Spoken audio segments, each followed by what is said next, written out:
Hello and welcome back in this final week. We also like to welcome Julia for joining us. In this video we will discuss the work that you've done. Yes, and we'll start by asking Julia about her value of design in business to show us how she visualizes that for different people. Yeah, so I use different ways of visualizing the value of design, and it depends on what I want to stress out. And depends on the people that I have in front of me. So I'll show a couple of things. One of the visualizations that I like most is this one. And here the whole point that I want to make is that for me the value of design is the ability of designers of connecting stakeholders, of making people with different interests and with different views on the world and different language to talk together. So that's really a nice, very simple, visual, engaging way of showing this message, of showing how designers build bridges among different people. And this would be on both sides there are different stakeholders, and designers are the zip that connects, that brings them together. Other times you need to explain the value of design to business people and be much more convincing. So you have to show really the effect on KPIs, on key performance indicators, or even numbers. So then I use much more structured and types of visuals. So this is one that shows different KPIs that different design practices affect. So when you do design within a company, so when you do strategic design, you could say that there's an improvement in how people accept innovation, in how fast they are, in taking decisions and in bringing a product to market, or even how financial performance improves. So this is a type of visual that is much more for managers to show really in key performance indicators what is the concrete value of design. Yeah, a very different style compared to that one. Yeah, flow charts and completely sketching. different. Yes. Yeah. And then there's a third one that I really want to show because this is with numbers. So I still think the designers should combine different languages. So they should use drawings and sketches. But when you are in a board, or when you want to sell your idea, you really need to provide numbers. And this comes from a recent report that I'm sure if you are interested in design, you have been following. This is from McKinsey, and it shows the design index score. So what this shows is that companies that use design in their business practices, over time, they have a value on the stock exchange that is 10% higher than the others. So it's really numbers. Yeah. It's the quantified value of design. Oh, yeah. That's a really nice different ways of visualizing it for the different stakeholders. Yes. Yeah. Yes. Yeah. And how would you compare that to, for example, this visual that's made by one of the students?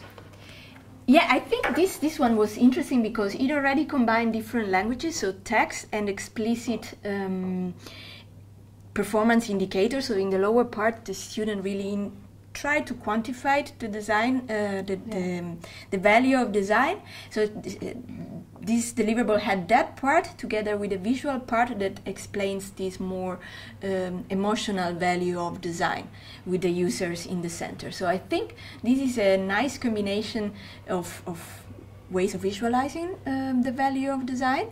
Maybe if this person needs to present this visual to real managers, you can even add some numbers there. So a second example can be this more abstract visualization.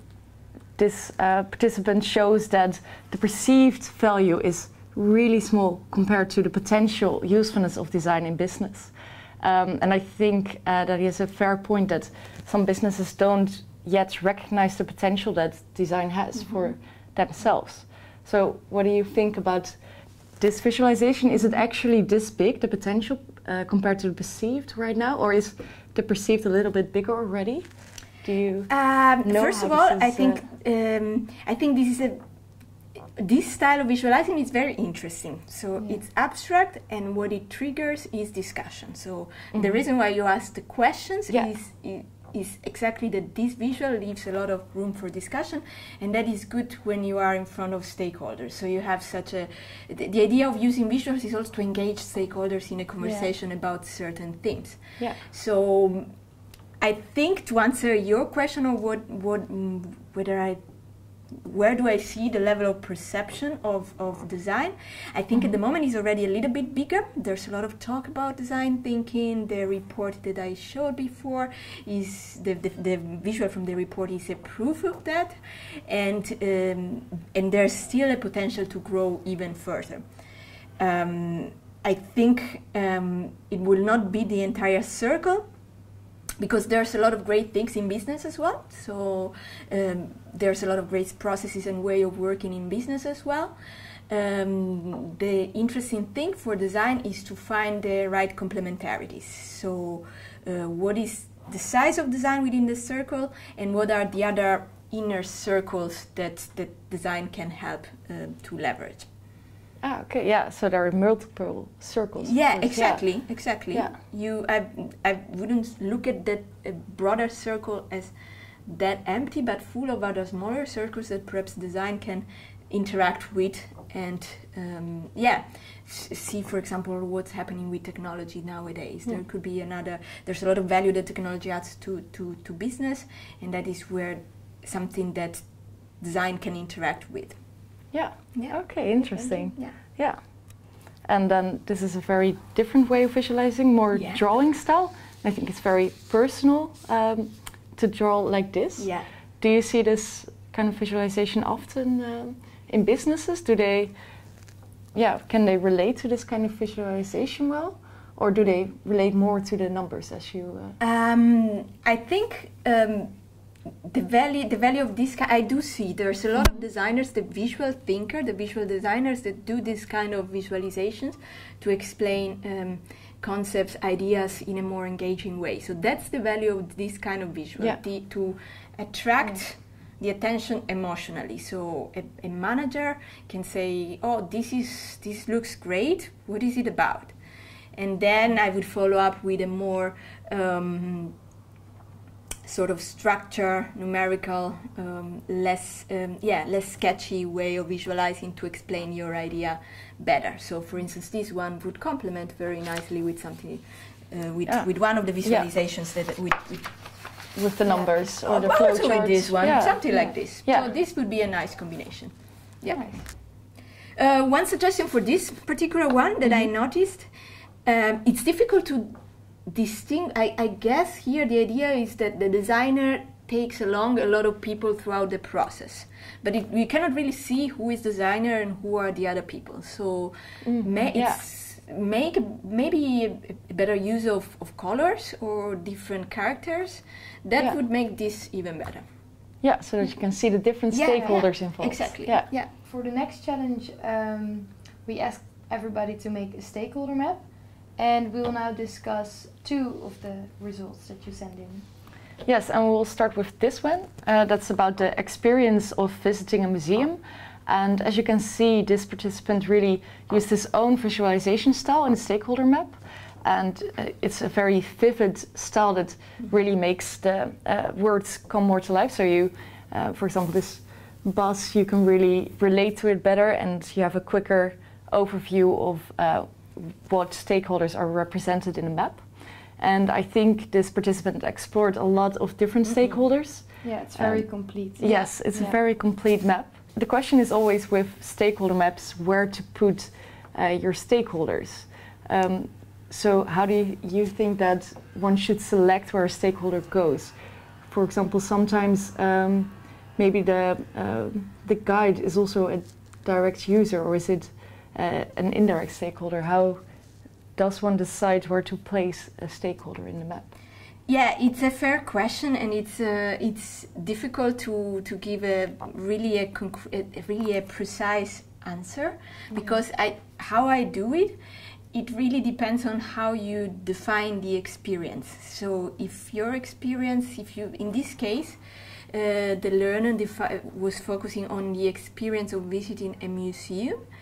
So, but the experience of visiting a museum could be also seen as just the experience of learning something, or the experience of spending some shared time with my family. Yeah. And then in that case, for instance, I looked, she has the cafe and restaurant, so the additional entertainment that is provided in a museum.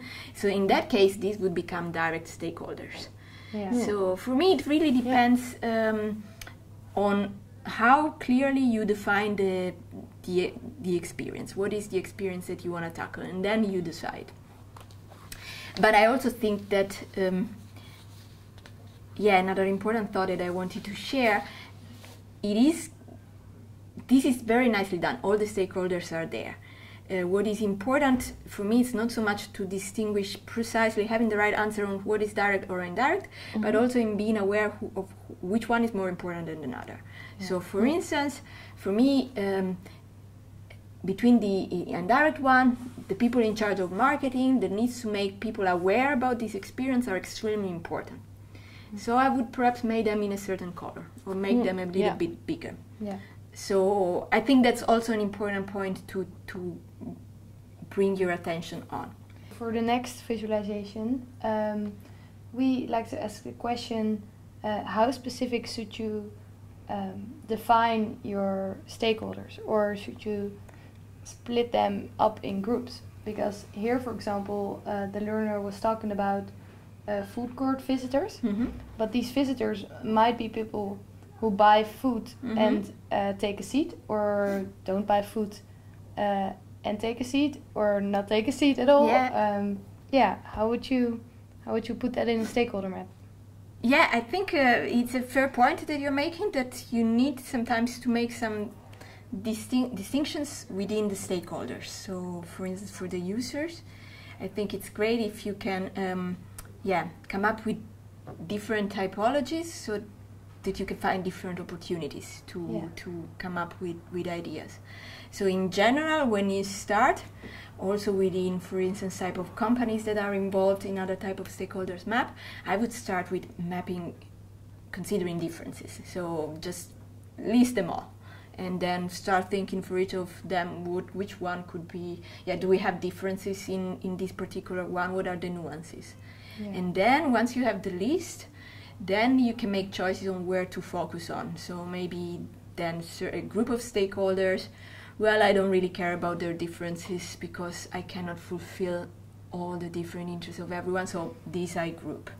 But then maybe within the users, there's this particular category, those who just pass by, that has never been dealt with, let's just focus on that.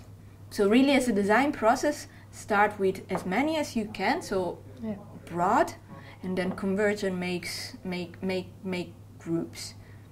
Yeah, and then make a decision on where you find the most opportunities for the group of people that you can design for. Yeah. Then it's well thought of, and nobody has been forgotten. Exactly. You cannot satisfy them all, but at least you show that you are aware and take all the opportunities out of that quantity.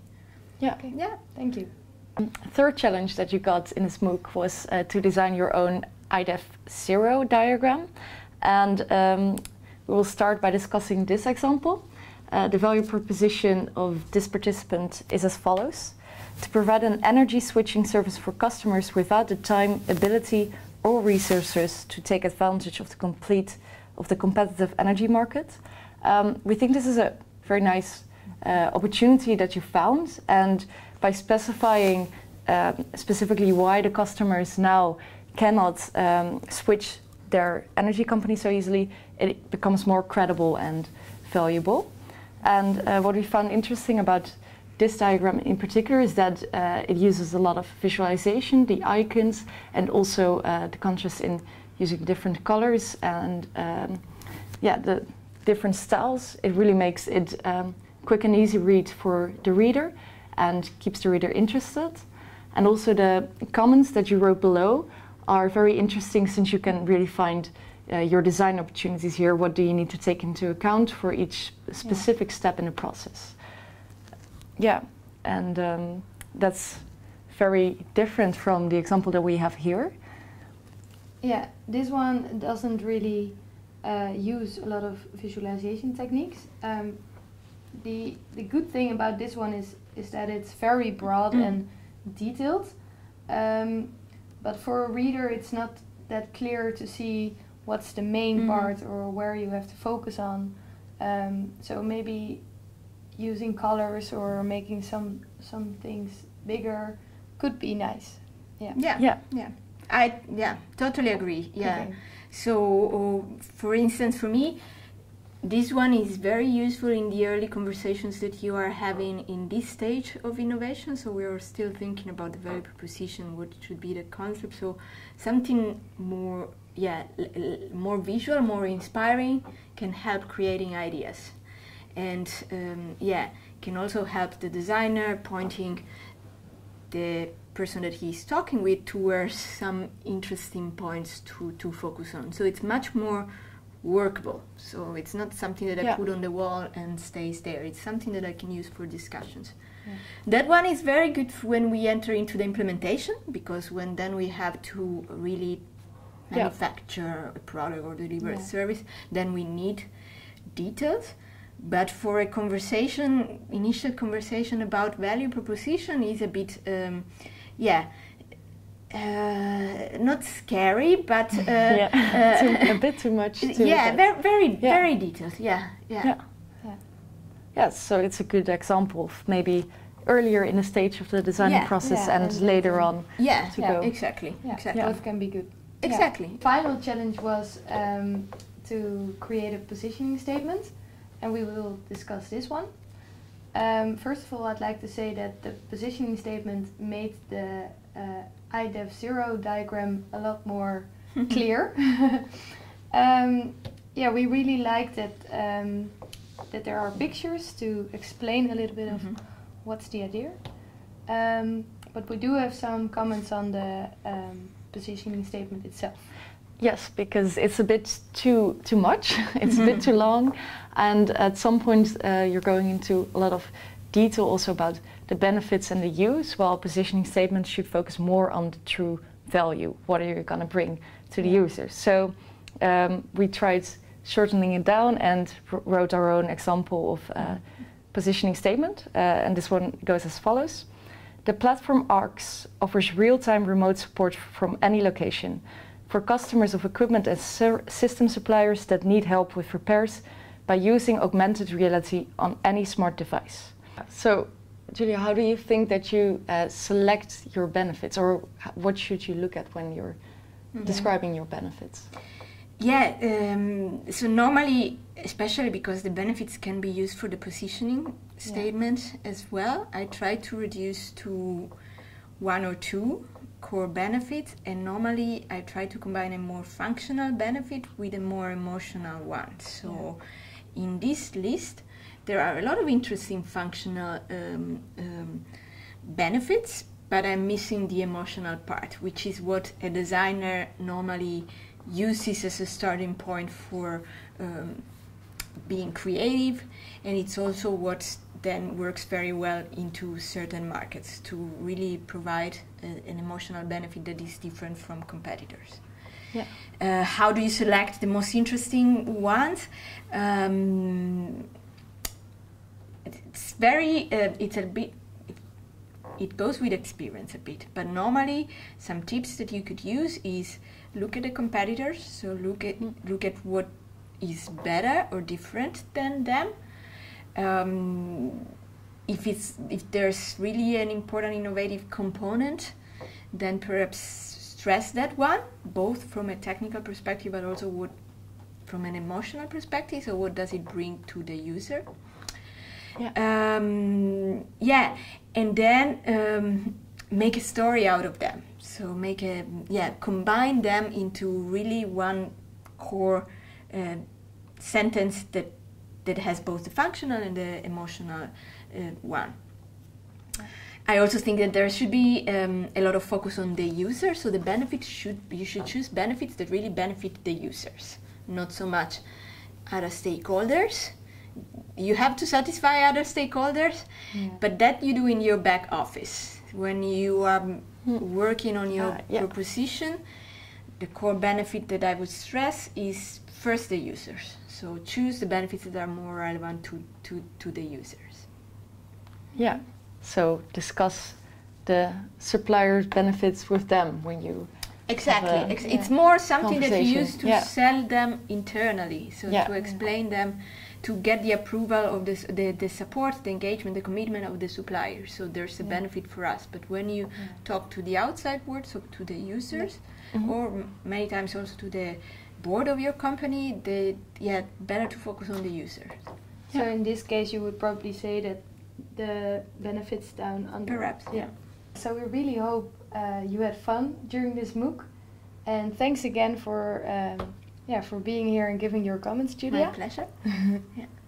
Yeah.